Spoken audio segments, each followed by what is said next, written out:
Lunsoy na organic na lupa. Ito po ay ating ilalagay sa ating ireripat na halaman. na halaman.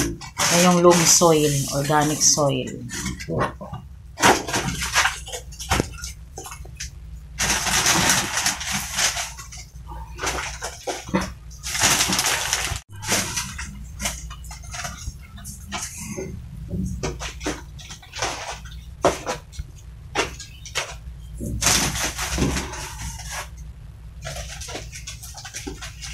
Ito po ay sa likod bahay po namin.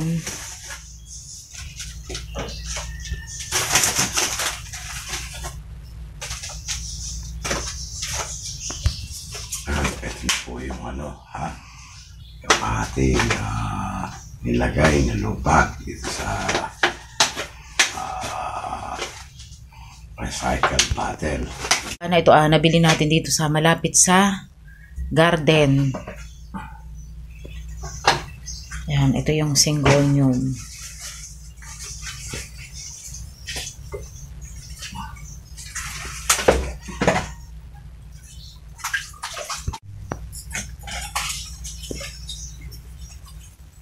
Lilipat natin siya kasi maliit lang itong paso. Kaya medyo para yung kanyang mahugat. At para mabilis siyang lumaki.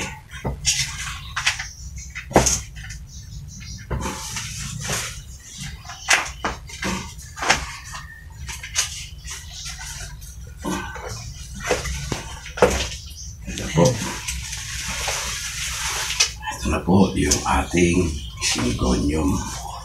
Ayan po, ang ganda niya. Para maganda yung kanyang ganda talaga. At maganda ang kanyang pagluto. Magandang best indoor plants din ang syngonium. Indoor plant po ito. Ililipat po natin. Recycle bottle. Ito.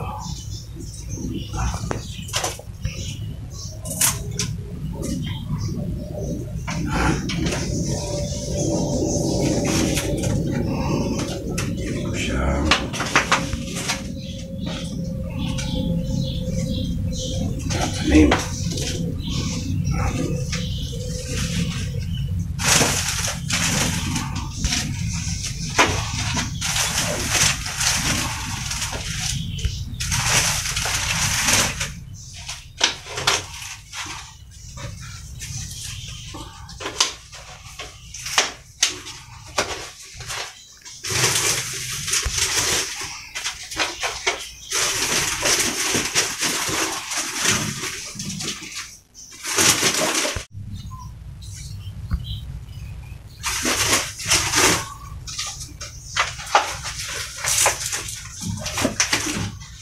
Itong syngonium, madaling lang to lumago. Kailangan sisiksikin mo siya. Tsaka maganda po ang may halaman sa ating tahanan. Lalo na ngayon mainit ang panahon. Maganda may halaman. Kahit maliit lamang po ang ating bakuran.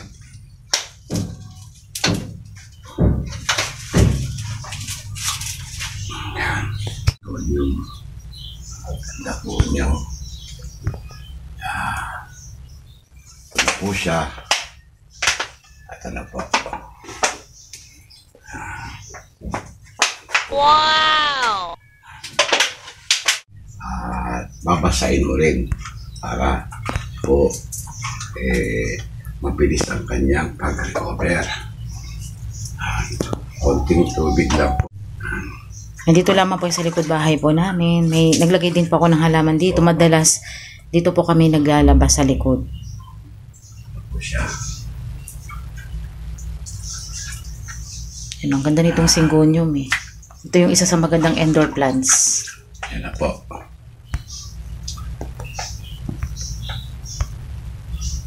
Yan. Yan po siya.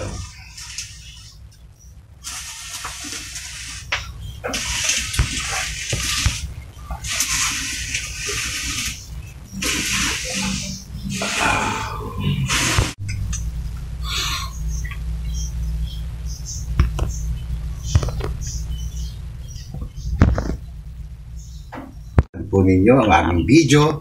Nestor Lakay YouTube channel po. Ito po yung aming ginawang video kanina sa pagre-repat ng singonyog. Ayan po, napakaganda na po ang kanyang paso na recycle bottle. Ito po, pinagbukod po namin, ginawa po namin dalawa. Ito na po yung kanina, pinaglagyan. Yan po yung isa. Tignan nyo, napakabilis pong magparami ng singonyum na tanim. Basta't meron ka lang mga recycle bottle dyan, mapaparami mo ito. Sapagkat ang gusto kasi ng singonyum, ito indoor plant. Maganda po ito sa loob ng bahay. Ito po yung nakakalamig. Pagka meron kang mga tanim sa loob ng bahay. At maraming salamat po sa inyong panonood. Sa pagsubaybay sa aming video, Nestor Lakay YouTube channel. Thank you very much. Maraming salamat po. Eto.